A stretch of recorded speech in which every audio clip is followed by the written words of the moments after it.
नमस्कार दोस्तों, स्वागत है आपका उत्तराखंड ज्ञानदीप में। दोस्तों, आज हम उत्तराखंड के महान व्यक्तित्व के बारे में चर्चा करेंगे। दोस्तों, आपको पता है कि उत्तराखंड ने राजनीति, स्वतंत्रता संग्राम, पर्यावरण संरक्षण, साहित्य, कला, खेल और राज्य निर्माण में भी महत्वपूर्ण भूमिका निभाई है और अपने बलिदान और समर्पण से राष्ट्र को प्रेरित भी किया है। तो चलिए शुरू करते हैं। तो पढ़ते हैं उत्तराखंड के महान व्यक्तित्व के बारे में। पढ़ते हैं दोस्तों पिथौरागढ़ जनपद के महान व्यक्तित्व के बारे में। सबसे पहले हैं आपकी कबूतरी देवी। इन्हें उत्तराखंड की तीजन बाई कहा जाता है। मोस्ट इम्पोर्टेंट है दोस्तों, उत्तराखंड के एग्जाम में पूछा भी गया है और इन्हें उत्तराखंड की प्रथम लोक गायिका होने का गौरव प्राप्त है। आगे पढ़ते हैं दोस्तों नमग्या सी खम्पा। ये दारमा घाटी या धारचूला की बेटी कहलाती हैं।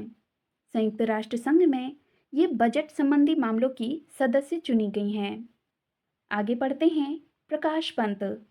मोस्ट इम्पोर्टेंट है दोस्तों, यहाँ से भी एग्जाम में पूछा गया है।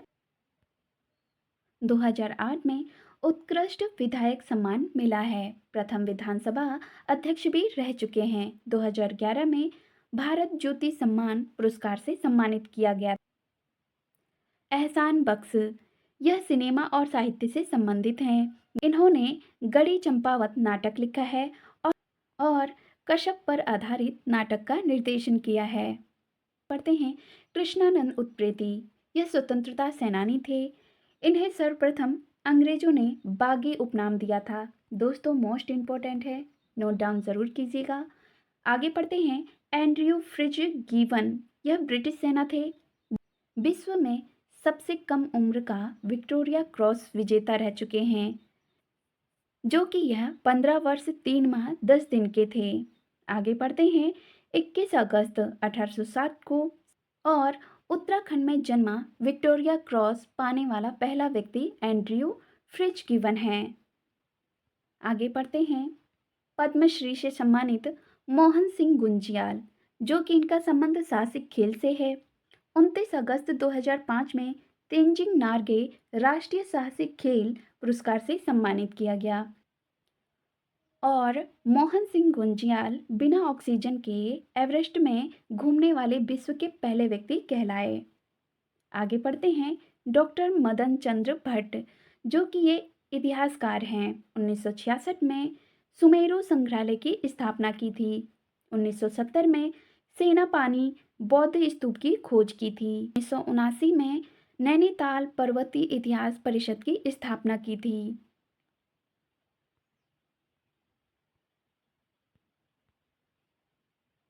आगे पढ़ते हैं दुर्गा सिंह रावत। यह एक स्वतंत्रता सेनानी थी। 1930 में लाहौर कांग्रेस अधिवेशन में भाग लिया था और प्रथम आम चुनाव में सोशलिस्ट पार्टी के प्रत्याशी के रूप में चुनाव लड़े। आगे पढ़ते हैं पद्मश्री प्राप्तकर्ता प्रोफेसर श्री कृष्ण जोशी, जो कि एक वैज्ञानिक थे, तो 1991 में पद्मश्री से सम्मानित किया गया था। पढ़ते हैं पद्मश्री प्राप्तकर्ता नारायण सिंह थापा। इनका संबंध खेल से है। इन्होंने एक आत्मकथा लिखी है, उसका नाम है द बॉय फ्रॉम लम्बाटा। आगे पढ़ते हैं दोस्तों, मोस्ट इम्पोर्टेंट है, सारे टॉपिक्स बहुत ही महत्वपूर्ण हैं। दोस्त पढ़ते हैं हरि सिंह थापा। दोस्तों यह तो एग्जाम में पूछा भी गया है।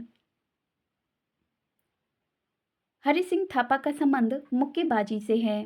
हरि सिंह थापा ने 2013 में देवभूमि द्रोणाचार्य पुरस्कार प्राप्त किया था और द्रोणाचार्य पुरस्कार प्राप्त करने वाले पहले व्यक्ति थे। इन्हें बॉक्सिंग का भीष्म पितामह कहा जाता है।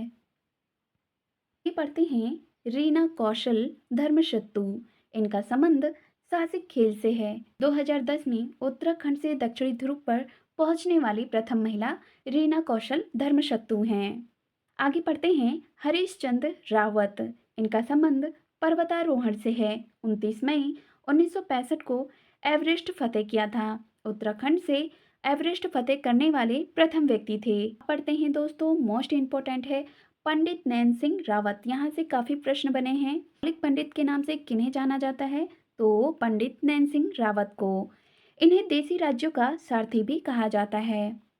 ठोक ज्यालुंग की यात्रा, यारकंद यात्रा और अक्षांश दर्पण इनकी महत्वपूर्ण पुस्तकें हैं। और भारतीय सर्वेक्षण संस्थान में इनकी प्रतिमा स्थित है। अब पढ़ते हैं लॉरी बेकर, सेवी और वास्तुकला क्षेत्र के लेप्रोसी मिशन में कुष्ठ रोगियों के लिए देवदूत के रूप में जाने जाते हैं। अब पढ़ते हैं खड़क सिंह वाल्दिया के बारे में। ये एक भूगर्भवेत्ता हैं। इन्हें 1976 में शांति स्वरूप भटनागर से सम्मानित किया गया और 2007 में पद्मश्री से सम्मानित किया गया। आगे पढ़ते हैं कुंवर दामोदर सिंह राठौर।